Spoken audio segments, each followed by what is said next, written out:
Mais uma vez aqui, professor Ariel Costa, professor de Estudos Amazônicos, e hoje iremos trabalhar com as turmas do sexto ano, assunto muito importante aí para vocês. Então, uma boa aula para cada um de vocês.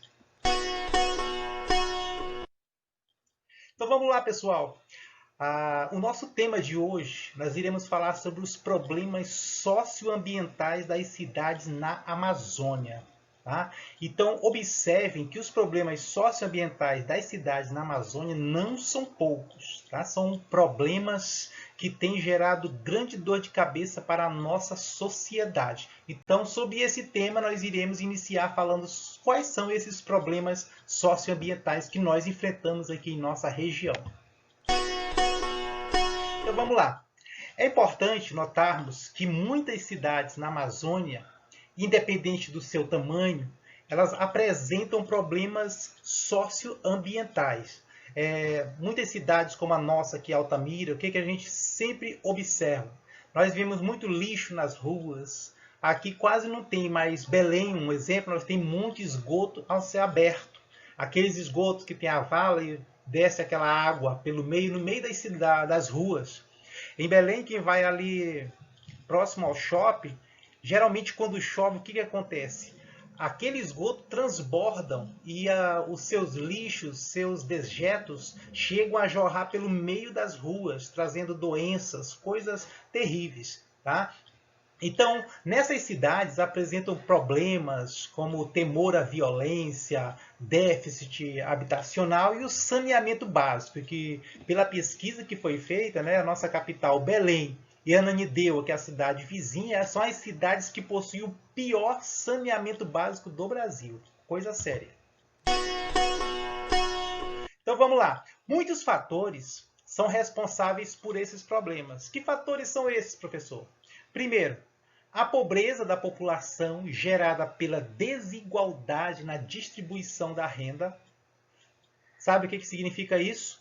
A desigualdade pela distribuição de renda. Muito dinheiro nas mãos dos mais ricos e pouquíssimo ou quase nada de dinheiro nas mãos dos mais pobres.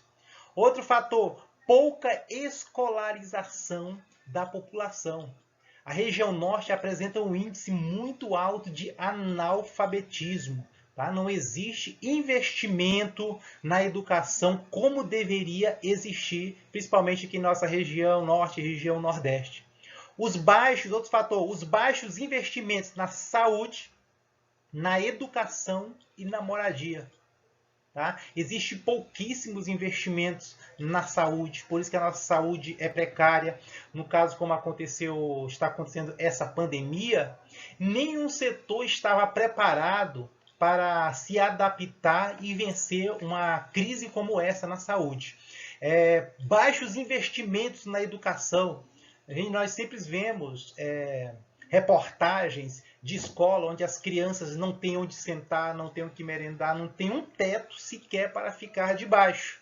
Tá? Então, pouco investimento na educação. Na moradia, nós vemos muitas pessoas que não têm onde morar. Muitos moram em locais difíceis, favelas. Tudo isso por quê? São os baixos investimentos que o governo tem. Isso não é de agora, ele se arrasta há longos anos. Tá? E isso tem servido como uma dor de cabeça para a população que sofre por causa desses baixos ou quase nada de investimentos. Então veja bem, pessoal. Muitas pessoas que não conseguem um lugar para morar, o que acontece? Acabam construindo as suas casas onde eles encontram um pedaço de terra. Então, nas cidades como Rio de Janeiro, São Paulo, a gente observa muito isso. As pessoas constroem as suas casas nas encostas. E essas casas nas encostas, a possibilidade de deslizamentos coloca em risco a vida das pessoas que ali residem. Os deslizamentos ocorrem pela retirada da vegetação que protege o solo. Nós falamos na aula anterior, tá, que quando tem aquelas encostas, eles colocam a vegetação, plantam capim, grama, algo ali para que não aconteça os deslizamentos.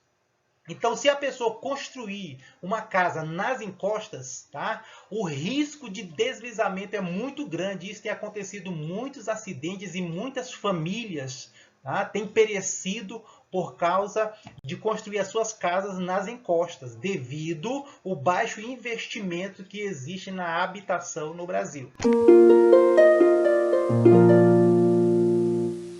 Muitas cidades não têm rede de esgoto, como eu falei. Belém existe muitos esgotos a céu aberto.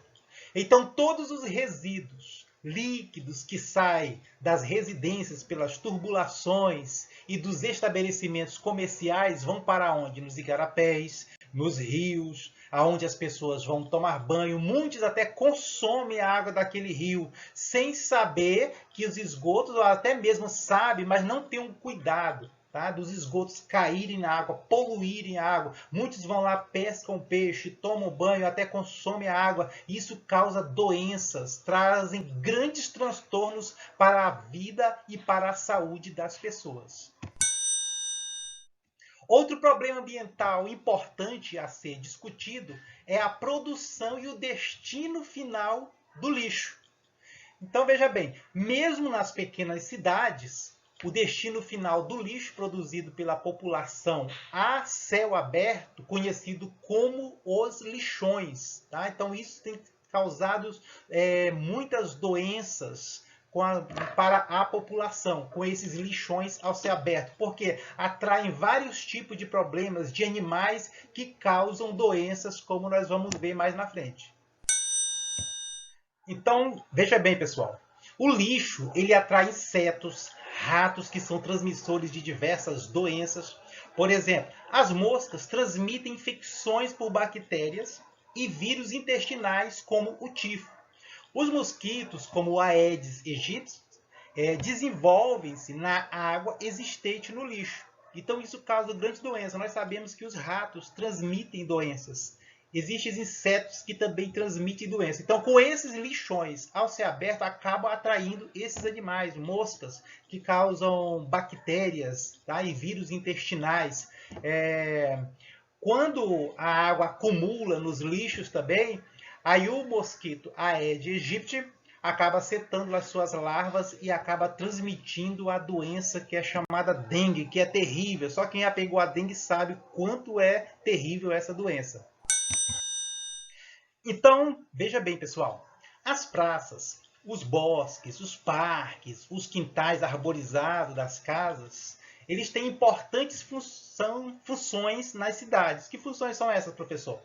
A função ecológica, tá? Você está contribuindo para o meio ambiente, que está arborizando para poder respirar um ar puro.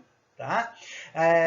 A função social, por exemplo, uma praça bonita, tá? Toda bacaninha, você vai levar a sua família, seus filhos para passear, para brincar nos brinquedos, no final de tarde, levar um cachorro para passear, pedalar de bicicleta. Então, isso é a função social. E também a função estética. A função estética, quando você chega na cidade, que vê ela toda arborizada, aquelas praças lindas, tá? Então, isso traz uma beleza para aquelas cidades. Belém é conhecida como a capital das mangueiras, porque ali no centro de Belém existe uma plantação muito grande ali de mangueiras. Tá? Então, para quem conhece Belém, é uma cidade quente. Porém, quando você está debaixo daquelas árvores, principalmente das mangueiras, então se torna frio, porque está coberto de vegetação. Além da estética, tá? Ser bonito, ainda diminui o calor que é terrível ali em Belém. Então, pessoal, sob o ponto de vista da ecologia, as áreas verdes contribuem para a manutenção do equilíbrio do calor e da umidade, como eu citei um exemplo agora sobre a nossa capital, Belém. Permitem também que a água da chuva infiltre no solo. Tá? Então, veja bem, alimentando os lençóis freáticos. Geralmente, numa cidade que é asfaltada, não tem como a chuva penetrar no solo, tá? E alimentar os lençóis freáticos. Então, os bosques, as praças, onde existe gramas, ali acabam, quando a chuva cai, tá? Acaba descendo no solo e alimentando os lençóis freáticos. E evitam a desarticulação das partículas que compõem o solo. Por isso, é muito importante sobre o ponto de vista de ecologia, sobre as praças, os bosques em uma cidade. As áreas verdes é fundamental em uma cidade. Ninguém suporta um local quente onde não tem nenhuma árvore para você descansar um pouco a temperatura, principalmente aqui na região norte, onde a temperatura é elevada, é muito quente a nossa região. Então, as áreas verdes contribuem muito para isso, ok? Então, pessoal, a nossa aula de hoje era essa. Espero que vocês tenham entendido, vocês tenham compreendido e que eu possa ter contribuído para o elevo intelectual de cada um de vocês. Um forte abraço e até a próxima aula.